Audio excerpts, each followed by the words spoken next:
Hello all, it is I, the movie nerd, Dominic Rizzi, once again here to give you updates on everything that is going on in the world of movies. So as I'm sure you all know, this coming Tuesday, that is Tuesday the 23rd?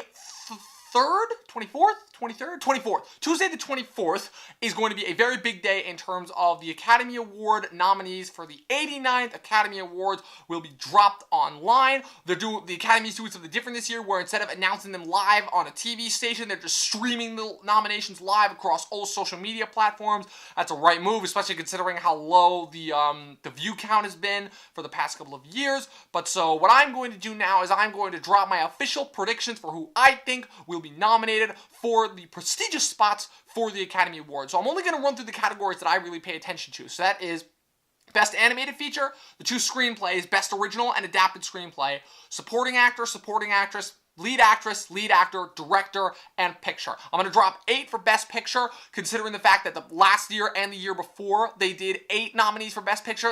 They're so weird with the way they do their nominations, because in 2009, they upped it to 10 in order to make room for like other movies because Dark Knight was incredible, but they couldn't get it in because it was like 6 on everybody's top 10 list.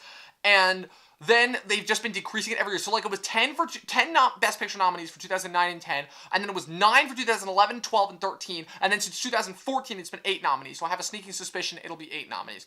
So the way that I will be basing my predictions is, yes, I've seen a lot of the movies that most likely will be nominated, but there's always the occasional one that sneaks in there that I don't see. Like for the past 2 years, there are a couple movies that I didn't get to. There are a couple movies in that Best Picture list that I didn't see. This year, I have a feeling that I'm gonna finally have seen all 8 Best Picture nominees. But like last year, out of all 8 Best Picture nominees, I never got a chance to watch Brooklyn or Room, and then the year before, I still have not gotten a chance to see The Imitation Game, Selma, or The Theory of Everything. So I'm going to the best of my ability, base all of my predictions off of a combination of what I have seen and the movies that have been nominated for all the different award ceremonies that are coming on. So this being the Critics' Choice, the Golden Globes, but the most important ones being, of course, the DGAs, the Directors Guild, the SGAs, the Actors Guild, the Writers Guild, and the Producers Guild. So without further ado, here are my official nominations for who I think, my official predictions for who I think will be nominated for the 89th Academy Awards on Tuesday. I'm going to start off with Best Animated Feature, considering the fact that that's usually the one that's overlooked in terms of when everybody is making their predictions, but I personally am a huge fan of animation, considering the fact that that's the genre that got me into movies. So these are the 5 movies that I have selected who I think will be nominated. Now, out of these 5, I've only seen 3, because every year for the Academy Awards, I always do those 2 foreign movies versus the Golden Globes, which usually only sticks exclusively to American films. So the 5 that I selected for my predictions for Best Animated Feature are Kubo and the Two Strings, Moana, My Life as a Zucchini, The Red Turtle, and Zootopia. So out of those movies, I have seen Kubo and the Two Strings, Moana, and Zootopia. The movie that I would like to that I would like to win is Kubo and the Two Strings, but I have a feeling that considering it's won all of the animation awards that have come around so far, I have a feeling that the winner will be Zootopia. I thought Moana stood a chance of winning at the Golden Globes because occasionally what the Academy Awards and the Golden Globes will sometimes do is when there's 2 killer animation movies that both easily have a chance of taking the top spot, the Golden Globes will usually take one and the Academy Awards will usually take the other. Like, not last year. Like, last year, Inside Out was the clear winner. But say in, like, a 2014, it was really down to between Big Hero 6 and How to Train Your Dragon 2. I personally thought How to Train Your Dragon 2 deserved it, and it won the Golden Globe, but Big Hero 6 ended up taking the Oscar. So, just my personal thoughts. Next, we move into the category of screenplay. So, first, we'll do original screenplay. So, just before I get into the nominations, it was really weird because a couple of weeks ago, the Academy announced that both Moonlight and Loving, both what most other ceremonies have nominated for the category of original screenplay, will be considered adapted because apparently they were based off of like shorts and poems that came before it. It was similar to what happened with Whiplash back in 2014, where Whiplash was an original screenplay by Damien Chazelle, but it got nominated for adapted screenplay because it was based off of a short. No problem with that. It's just that it changed around what I thought my previous nominations were. So I'm going to do original screenplay first. So who I think will be nominated for the writing category of original screenplay are Mike Mills for 20th Century Women, Taylor Sheridan for Hell or High Water, Damien Chazelle for La La Land, Eftimos Philippou and Yorgos Lanthimos for The Lobster, I think I got that right, and Kenneth Lonergan for Manchester by the Sea. And then moving into adapted, my predictions are Eric Heisserer for Arrival, Rhett Reese and Paul Wernick for Deadpool, August Wilson for Fences, Barry Jenkins and Terrell McCraney for Moonlight, and Tom Ford for Nocturnal Animals. I cannot believe it. Like, Deadpool, out of all places, the fact that it's a superhero movie and it's gotten both a writer's nomination and a Producers Guild nomination, which those are the movies that get nominated for Oscars. Like, this is not like a Critics' Choice and a Golden... Like, the Golden Globes, those are one thing. Those are fine. I don't usually hold too much esteem by them, but a Writers Guild and a Producers Guild nomination. I don't think that it's going to make the cut because 10 movies get nominated every year for Critics' Choice and usually 3 get slashed. So I have a feeling, unfortunately, Deadpool is going to be one of those, but...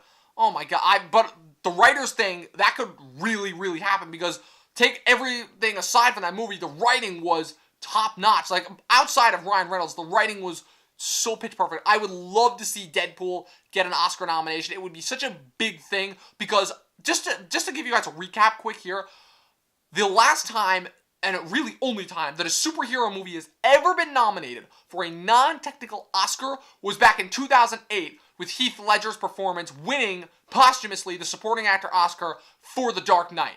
That's it. There has never been another superhero movie that has been nominated outside of a technical award. So this could be huge if Deadpool gets this. I would be super stoked.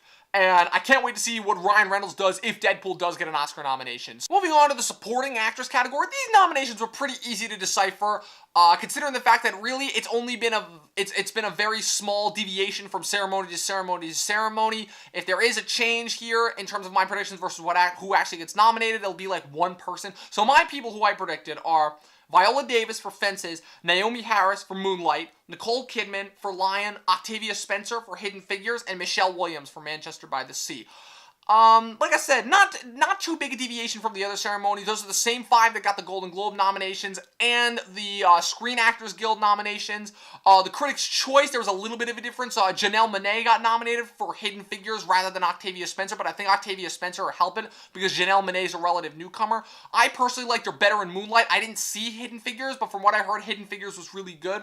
Who I would like to win out of that category, I personally would like Naomi Harris to win because, like I said, her performance, in my review, her performance as Chiron's mother was just so haunting. But in terms of who's going to win, I think they're going to give the edge to Viola only because she's been snubbed 2 times before. And don't get me wrong, she was great in Fences. I would just rather see Naomi Harris win. So that's it for supporting actors. Like I said, not too much of a deviation from the other ceremonies so far. Next we move on to arguably what, in my opinion, is going to be the most stacked category of this year, and that's the supporting actor category. Like, when I was making my own personal nominations, like for who I would have wanted, I was amazed by just how many incredible supporting actor performances that there were. There were like 5 great supporting performances just from one movie. So this one was a tough one considering how many people just have been nominated for all the different awards. Like I said, Golden Globes, Critics' Choice, Screen Actors Guild, but I ended up coming down to me for these 5, and that would be Mahershala Ali for Moonlight, Jeff Bridges for Hell or High Water, Hugh Grant for Florence Foster Jenkins, Dev Patel for Lion, and Aaron Taylor Johnson for Nocturnal Animals. I know a lot of people freaked out when he won the Golden Globe over Mahershala, but let's get one thing straight. Look, Mahershala's gonna win the Oscar. He had just by sheer fact of the amount of things that he was in this year between Moonlight, House of Cards, Luke Cage, and Hidden Figures. The dude has had such a killer year, and he's been in literally everything. So if he doesn't win the Oscar, I don't know. But so for the 2 that was tough for me were Nocturnal Animals and Hell or High Water, because both of those movies had 2 interstellar supporting performances. In the case of Nocturnal Animals, I thought for sure that Michael Shannon was going to be nominated, even though I thought Aaron Taylor Johnson was absolutely incredible. It was the only performance that I've seen so far this year that an actor really disappeared into the role. I didn't even know that Aaron Taylor Johnson was capable of that, because the only thing I'd seen him in is Kick-Ass and Avengers Age of Ultron. But he amazed me. He was so good in this movie, and he won the Golden Globe, so I really think he'll get the nomination over Shannon. Jeff Bridges getting it for Hell or High Water. The only reason why I can honestly think of why they would put him is seniority, because I thought in terms of the acting department, Ben Foster was light years ahead of him. Ben Foster was so good in Hell or High Water. He stole every scene he was in. He was such a complex character because he wasn't just the stereotypical like Texas bank robbing asshole. He like actually had a heart, and his character just had such great motivation in terms of what he was doing to help his character, and Ben Foster just delivered in everything. I mean, and Ben Foster's been snubbed at absolutely every chance he's got. That's another reason why I think they'll give it to Jeff Bridges over him. And as for Hugh Grant and Dev Patel, I didn't see Florence Foster Jenkins or Lyons, so those two I'm really only just giving it because those two have gotten all the other award ceremonies nominations so far. I would personally rather see Lucas Hedges get nominated because I thought just for a kid performance and for a performance in general, he was so good in Manchester by the Sea, but I think he'll be knocked just because of his age. Next, we move on to the category that was really, really divisive for me personally because when I make my nominations for leads, yes, we're moving on to the lead category now. When I make my nominations for lead acting, I split them between drama and comedy, and so these are my predictions for Best Actress. The problem is the Best Actress category was fantastic this year. Best Actress in a Drama was fantastic this year. The Best Actress in a Comedy this year really, really sucked.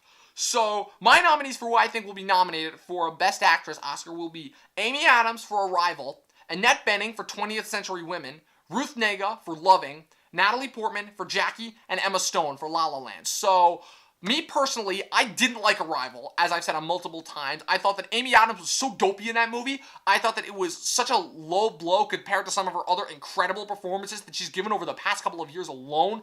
And I'm just in terms of this year, I would much rather see her get nominated for Nocturnal Animals because I thought that her character and her performance in that was just so much better than in Arrival. Such a more complex character, rich character.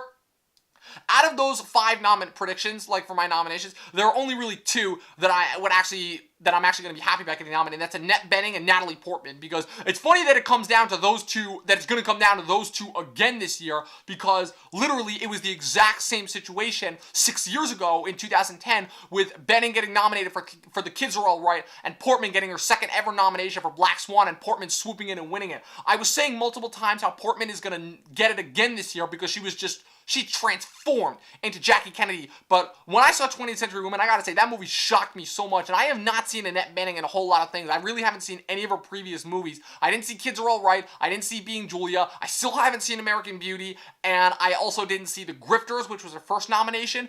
But she's just been snubbed so many times. So I would like to see her get this win. But I know it's going to go to Natalie Portman. As for the other 2, Ruth Negga, I didn't see Loving. I heard it was an important story, but not really well told. I heard that some of the performances were good, but I heard that overall it wasn't a great movie.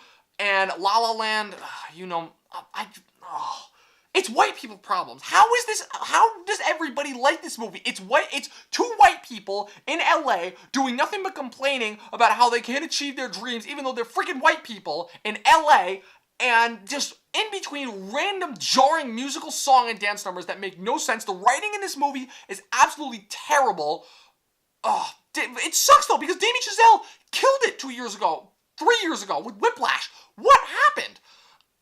So, yay, but I don't care. I only care about Natalie Portman and Annette Bening. I don't give a shit about the other 3, unfortunately. But those who I think will be nominated. Like I said, this isn't my personal picks. These are who I think will be nominated. Next, we come to the big one itself, the Best Actor category. As you all know, last year Leonardo DiCaprio finally took home his Best Actor Oscar, even though he should have won 5 times beforehand. But here this was a category this year that was like last year, pretty weak in terms of the lead actor category. So these are who I think will be nominated this year for Best Actor. So you've got Casey Affleck for Manchester by the Sea, Andrew Garfield for Silence, not Hacksaw Ridge, Ryan Gosling for La La Land, Denzel Washington for Fences, and stay with me here, Mark Wahlberg for Patriots Day. I honestly think that, look, that 5th spot for me, I've been seeing a bunch of different people get nominated. I thought for sure it was going to go to Joel Edgerton at first because he got the Golden Globe nomination. Then Viggo Mortensen swoops in and gets a bunch of Golden Globe and gets a bunch of nominations for Captain Fantastic, which I didn't see. I heard it was great, but I just thought that because it was such a small independent movie, you wouldn't get enough buzz. And before you know it, boom, he's getting nominated for a bunch of different things. And then, of course, you got the 2 silent hitters that didn't get any previous nod, that being Mark Wahlberg for Patriots Day and Michael Keaton for The Founder. I unfortunately don't think Michael Keaton is going to be the ghost pick this year, but just in terms of pure performance, so honestly, with the amount of different people it could go to for that 5th spot, I decided to just go my personal preference, that I thought Mark Wahlberg, what he was able to do for Patriots Day, just whenever Mark Wahlberg teams up with Peter Berg, you know you're going to get gold. I love Deepwater Horizon earlier this year, and I thought Patriots Day was one of the best portrayals of a real event that I've ever seen, and Mark Wahlberg was just able to give such a compelling performance, honestly, because I see Mark Wahlberg play such a specific kind of role sometimes that I sometimes forget that he's such a good actor, because I haven't seen a lot, because I missed out on a lot of great Mark Wahlberg movies, and I just forgot how great of an actor he was. But, so that's why I'm giving the 5th spot to him. But yeah, those other 4 are locks. The reason why I say Andrew Garfield will get nominated for Silence over Hacksaw Ridge, though, is because the reason why Silence didn't get any previous nominations by anything is because Martin Scorsese got a print to all the ceremonies so late in the game, and the way that it works in order for it to turn your movie in, for it to be eligible for award ceremonies, is as long as it screens in LA before December 31st, you're good to go in terms of the nominations, but in terms of like the parties and getting the awards ballots and all the previous awards flack to get you nominated, he turned in the print too late. So that's why Silence has been getting nominations. But in terms of just personal performance, this is the best Andrew Garfield has ever been. Yes, he was great in Hacksaw Ridge and he's been nominated for that, but I really think he will get the nomination for Silence. Ryan Gosling, like I said, La La Land, I don't like it. Everybody likes it. Denzel Washington for Fences. I thought he was so spectacular in that movie. Yes, it was pretty much a film version of the play, but I really, really thought that he just... It's honestly, Denzel is at the age now where he can really just pick and choose what he wants with his projects, and the fact that he's still willing to show us just how great of an actor he is, and it's to quote Michael Rappaport, as he said a couple days ago, it's a gift just to see him act. It's that special. But I think the ultimate winner is going to be Casey Affleck, who just, the type of performance he was able to give for Manchester by the Sea, it's not like any other lead performance I've seen this year. So those are who I think the 5, my personal 5 will be, not my personal 5, those are who I think the 5 will be for Best Actor. Next, we get to the director nomination. So this is one that could go either way. I have a feeling that at least three out of these are going to be right. At least 3. So, my nominations for Best Director are Damien Chazelle for La La Land, Tom Ford for Nocturnal Animals, Barry Jenkins for Moonlight, Kenneth Lonergan for Manchester by the Sea, and Denis Villeneuve for Arrival. So, the reason why I go with those 5 is because when it came to the Directors Guild nominees, it was 4 out of those 5. Rather than Tom Ford, they went with Garth Davis for Lion. And the reason why I say Tom Ford, though, just in terms of, like, I don't think Garth Davis will be nominated for Lion. Like I said, I didn't see it, so I can't really say, but it's just a feeling that I have, and just Nocturnal Animals was just such an incredible movie. Tom Ford, he's a friggin' fashion designer, and he was able to make one of the best movies of the year. I didn't see his first movie, A Single Man, but Nocturnal Animals was just such a compelling movie in the way it was written, in the way it was directed, and, Mel Gibson was another potential pick for Hacksaw Ridge. The only problem is just because of all of his personal shit in the past, I still think the Academy is getting over that, so I don't think he'll be nominated. It would be cool if he did get nominated, considering that it would be the first time he's ever been nominated for a Best Director category in 22 years, so that would be cool. But yeah, like I said, I hated Arrival, but everybody loves it, so Denis is probably going to get nominated because he's the new hot thing right now. He got snubbed last year for Sicario, so I think they're going to compensate by giving him the nomination this year for Arrival, and, yeah, Barry Jenkins, Damien Chazelle, and Kenneth Lonergan are, I think, the 3 locks who will definitely be nominated. Like I said, La La Land, another movie that I personally didn't like, but everybody else seems to love. Barry Jenkins with Moonlight, again, another just beautifully directed film. Just the way he was able to compose those shots with the backdrop on the moonlight, and the way he was able to get the performances out of his actors by literally, like, he had so many close-ups on their face, and a close-up can either go really, really well or really, really terrible, and just the way that Jenkins was able to do that. And Lonergan for Manchester by the Sea, because Kenneth Lonergan hasn't done an Oscar-nominated movie in a couple years now, and just Manchester by the Sea was just so great on so many different levels. And last but not least, the big one, the Big 8 in this case, used to be Big 10, but now it's a Big 8, the Best Picture nominees. So the way these are selected is the Producers Guild Award. Those 10 movies, usually it's, depending on the year, it's 10, 9, or 8 of those movies get picked by the Academy and put in depending on some mathematical formula. I don't know exactly how it works. If you want to find out, feel free to research on your own. You're more than welcome to. But the 8 movies that I predict will be nominated for Best Picture this year: Arrival, Fences, Hacksaw Ridge, Hell or High Water, Jackie, La La Land, Manchester by the Sea, and Moonlight. If they do 9, that 9th spot is going to go to Silence. If they do, not Silence, Lion. Silence was just too, even though I loved Silence, I think it's too polarizing a movie that the Academy is going to try and really shift away from it. Although if they go with Hacksaw Ridge over Silence, that aside, these are the 8 that I think will be nominated. In terms of my personal thoughts, like I said, Arrival, I did not like even a little bit. La La Land, there were parts of it that I enjoyed, but just, I don't understand why that movie is so compelling. I don't understand why so many people love it. Manchester by the Sea and Moonlight, 2 beautiful films. Jackie, I thought was one of the best biopics I've ever seen. Natalie Portman completely crushed it, and Pablo Larraín, the way that he was able to compose, the way that he shot it, it looked almost like a stage play, but it wasn't, and I really, really enjoyed that. Hell or High Water, for me, is the one that is really shocking, because considering how small of an independent film that is, but the fact that it came out right around that sweet time at the end of the summer, and how just enough people saw it, and just how relevant it is to today, and how meaningful of a film it is, that's the one that has really got me the most stoked. Like I said, Fences, that's going to be just because Denzel and Viola are great, and because it's such a great adaptation of the play. And Hacksaw Ridge, say what you will about Mel Gibson's personal life, he is a great filmmaker, and he did a fantastic job with this movie. So yeah, not too much more to say in terms of what I personally think. Like I said, I don't think the Academy has ever gotten it right. Sometimes they do. Sometimes they knock it out of the park and they do a good job. But for the most part, the problem is they are still composed primarily of old white men, and old white men always vote a certain way, and that way is unfortunately not quite relevant still to today. So, and in terms of what's going to win Best Picture, I want it to be Moonlight so badly, but just everybody loves La La Land so much, and it's been winning everything, so I gotta give the edge to La La Land, even though I literally, if Moonlight wins, I'm gonna jump for joy, just considering how much of a radical twist it would be from last year's Best Picture winner, Spotlight. So, those are my official predictions. Those are who I think will be nominated. In terms of how correct I am, let me know in the comments below once the nominations get announced on Tuesday. Follow me on Twitter at Movie Nerd Review. Click this like button, subscribe. Head over to the website, movienerdreviews.com. Check out Movie Nerd TV. Check out the Movie Nerd podcast. And yeah, that's it. I'll see you guys next time.